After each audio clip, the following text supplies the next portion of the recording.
Assalamualaikum warahmatullahi wabarakatuh. Hai sobat YouTube, ketemu lagi di Isum Channel.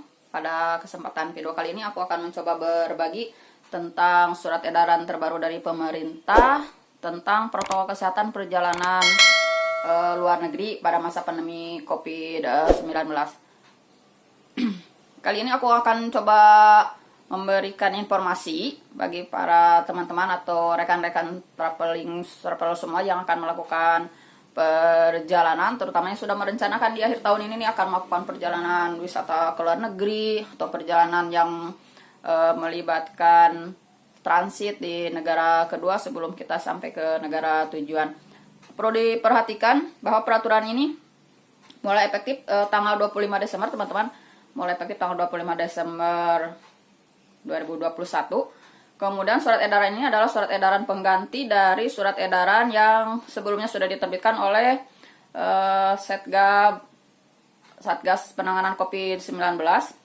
Jadi bagi teman-teman yang sudah siap-siap, sudah punya tiket atau sudah merencanakan liburan di akhir tahun ini, bisa disimak yang mau saya sampaikan berikut ini. Mudah-mudahan bisa bermanfaat, bisa berguna, menjadi masukan bagi teman-teman semua sebelum melaksanakan perjalanan. Apa sih isi yang paling penting atau poin yang terpenting dari surat edaran ini? Surat edaran nomor 26 tahun 2021 ini tentang protokol kesehatan perjalanan luar negeri di masa pandemi COVID-19 adalah yang paling utama berikut ketentuan protokol kesehatan yang tertuang dalam surat edaran. Pelaku perjalanan luar negeri yang berstatus warga negara Indonesia dari luar negeri diizinkan memasuki Indonesia dengan tetap mengikuti protokol kesehatan. Yang kedua, menutup sementara masuknya warga negara asing baik secara langsung maupun transit di negara asing yang pernah tinggal dan mengunjungi dalam kurun waktu 14 hari. 14 hari di negara dengan kriteria sebagai berikut. Telah mengonfirmasi adanya transmisi komunitas varian baru, diantaranya adalah Afrika Selatan, Botswana, dan Norwegia.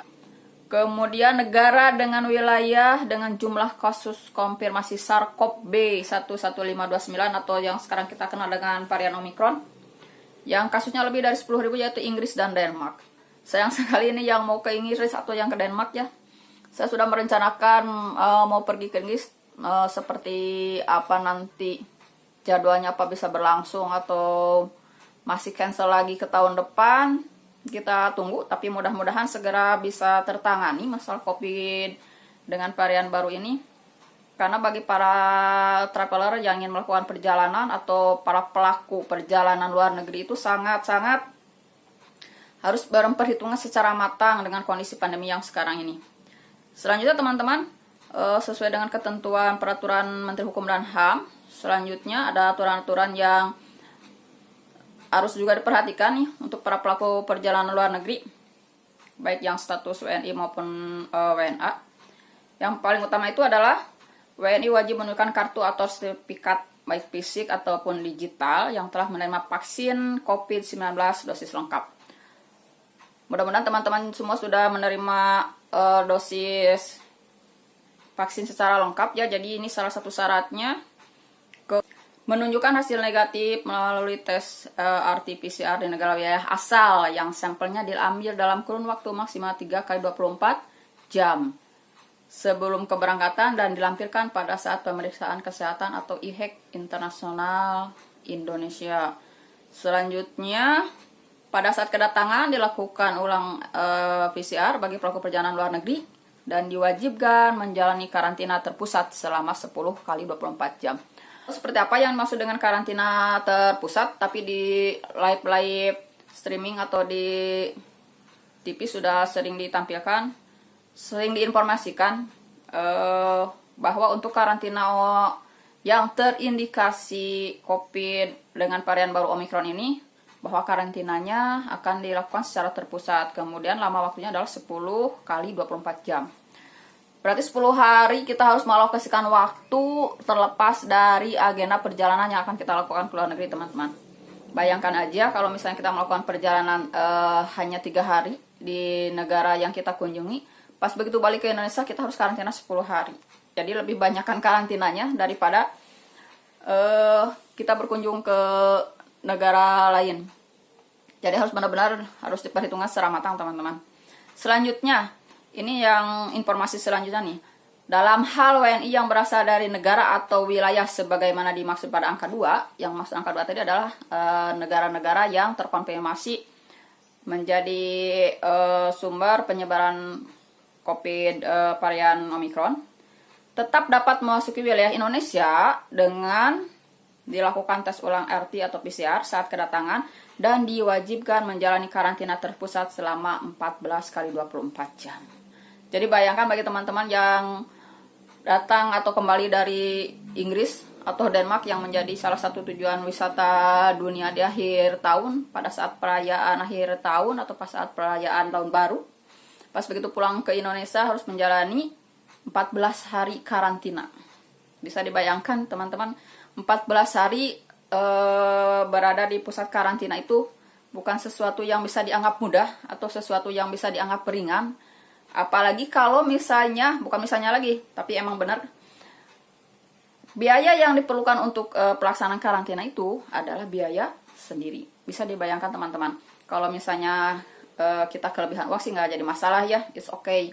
Tapi kalau misalnya mau pergi ke sana juga kita sudah nabung 20 tahun, kemudian harus juga melewati berbagai hal atau kendala, sudah tertunda 2 tahun, kemudian pada saat mau berangkat terkena lagi aturan baru yang tidak tahu kapan aturan ini mulai atau akan berakhir, kemudian pada saat pulang juga harus melakukan karantina selama 14 hari.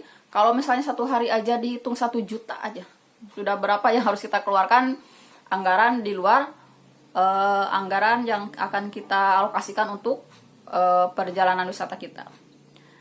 Selanjutnya, ini sangat panjang lebar teman-teman, tapi intinya dari aturan ini adalah yang akan melakukan perjalanan wisata, yang akan melakukan perjalanan ke luar negeri harus memperhatikan kembali hal-hal yang sangat urgen. Yang pertama adalah hal masalah kesehatan, karena pandemi ini belum tahu kapan berakhir, kemudian belum tahu varian apa lagi yang akan muncul, seperti apakah tingkat penularannya, kemudian bagaimana dampaknya terhadap kesehatan kita semua.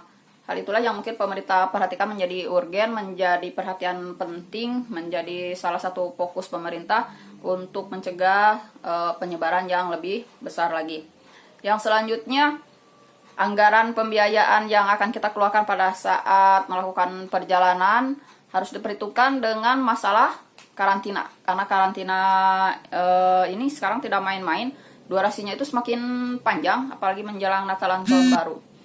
Selanjutnya, mudah-mudahan kita berharap semua pandemi ini segera berakhir, agar misalnya perjalanan kita atau aktivitas yang akan kita lakukan menyangkut perjalanan ke luar negeri bisa kembali normal.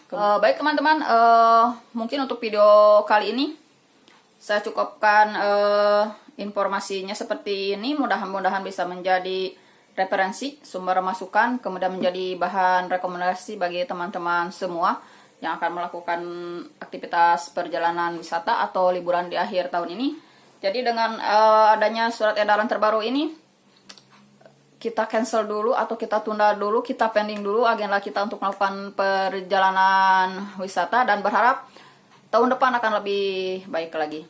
Oke teman-teman, semoga teman-teman menyukai video saya kali ini. Bagi yang suka silahkan klik tombol like-nya, kemudian jangan lupa untuk dukung terus channelnya biar bisa berkembang, biar saya lebih semangat lagi untuk memberikan video-video yang mudah-mudahan berguna dan bermanfaat bagi teman-teman semua. Jangan lupa klik subscribe-nya, bunyikan loncengnya biar pada saat saya mengupload video-video baru tentang informasi seputar traveling, review, dan tips-tips lainnya yang berguna dan bermanfaat, teman-teman bisa mendapatkan informasi duluan.